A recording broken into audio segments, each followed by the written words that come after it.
Ideas பார்க்கலாமா? இன்னைக்கு என்ன குக்கிங் வீடியோன்னு அதுக்கு முன்னாடி இன்று பிறந்த நாள் மற்றும் திருமண நாள் காணும் அனைத்து நண்பர்களுக்கும் என்னுடைய மனமார்ந்த வாழ்த்துக்கள்ங்க. இப்போ இருக்கங்க பாம்பே மண்ணு பேசுகிற உங்கள் தமிழ் பொண்ணு. அதனால் நம்ம சேனலை சப்ஸ்கிரைப் பண்ணிக்கோங்க.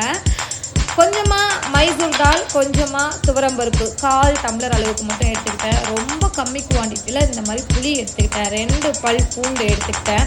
ஸோ 2 வரமிளகாய் கிள்ளி போட்டுட்டேன். அது கூடவே மஞ்சள் தூள் போட்டுட்டேன். தண்ணி தேவையான அளவுக்கு ஆட் பண்ணிவிட்டு இந்த மாதிரி ஒரு வெங்காயம் மட்டும் இந்த மாதிரி கட் பண்ணிவிட்டு இந்த மாதிரி ஸ்மாஷ் பண்ணி போட்டுக்கிட்டேன்.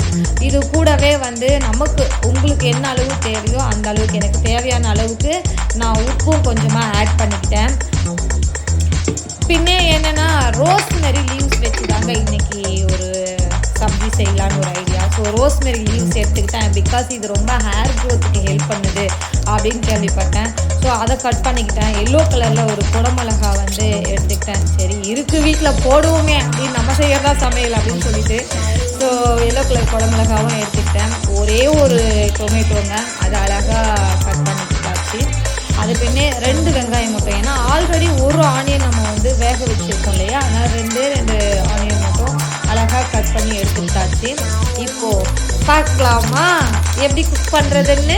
அதுக்கு முன்னாடி ஃப்ரெண்ட்ஸ், நீங்கள் நம்ம ஷார்ட்ஸ் எல்லாம் பாருங்கள். என்னால் முடிஞ்ச அளவுக்கு ரொம்ப ஷார்ட் அண்ட் ஸ்வீட்டாக உங்களுக்கு இன்ஃபர்மேஷன்ஸ் கொடுத்துருப்பேன். ஸோ இப்போது நம்ம ஆனியன், டொமேட்டோ, குடமிளகா, ரோஸ்மெரி லீவ்ஸ், இந்த பிரியாணிக்கு போகிற ஸ்பைசஸ், பூண்டு இதெல்லாம் எடுத்திருக்கோம். ஸோ 1 by 1 நம்ம கடாய் வச்சு கடாயில் எண்ணெய் போட்டு ஆட் பண்ணிக்கோங்க. பருப்பும் இது போல் ஆல்ரெடி வேக வச்சு அவிச்சு வச்சுருக்கேன் இல்லையா. ஸோ இப்போது ஒரு கடாயில் எண்ணெய் போட்டாச்சு. கடுகு, உளுத்தம் பருப்பு, 2 வரமிளகாய், அதாவது ஒரு வரமிளகாய் 2 கிள்ளி போட்டிருக்கேன். பூண்டு, கருவேப்பிலை, சோம்பு இதெல்லாம் ஆட் பண்ணியாச்சு. பட்டை, 1 கிராம்பு, 1 ஏலக்காய், இந்த பிரியாணியில் வர ஸ்பைசஸ் எல்லாமே ரொம்ப மினிமலாக ஆட் பண்ணிக்கிறோம். கசகசா இதெல்லாம் போட்டு கூடவே இந்த மைசூர் தால் போட்டு நல்லா ஃப்ரை பண்ணிவிட்டு ஆனியன் ஆட் பண்ணி, ஆனியன் பொன்னிறமாக வர அளவுக்கு நம்ம அதை நல்லா வதக்கி ஃப்ரை பண்ணி எடுத்துட்டு, இது நல்லா பொன்னிறமாக வந்த பின்னே நமக்கு அந்த ஃபீல் கிடச்ச உடனே டொமேட்டோவை ஆட் பண்ணி, டொமேட்டோ நல்லா சுருண்டு ஒரு பேஸ்ட் கன்சிஸ்டன்சியில் வதங்கி வரணுங்க. அது வரைக்கும் அதை வதக்கி இந்த மாதிரி பவுல் போட்டு மூடி எடுத்து வதக்கி விட்டுக்க வேண்டியது தான். ஸோ அப்புறமா இந்த எல்லோ கலர் குடமிளகா நான் கட் பண்ணி வச்சுருந்தேன், அதையும் ஆட் பண்ணிக்கிறேன். எல்லோ கலர் குடமிளகா நல்லா வதங்கி வர அந்த ஒரு கன்சிஸ்டன்சி நமக்கு குக் பண்ணுறவங்களுக்கு அந்த இடத்துல பார்க்கும்போது தெரியுங்க. அது வதங்கினதுக்கு அப்புறமா தான் நம்ம என்ன பண்ண போகிறோம்னா, இன்றைக்கி என்ன ஸ்பெஷலோ அதை ஆட் பண்ண போகிறோம். இது ரோஸ்மெரி லீவ்ஸுங்க.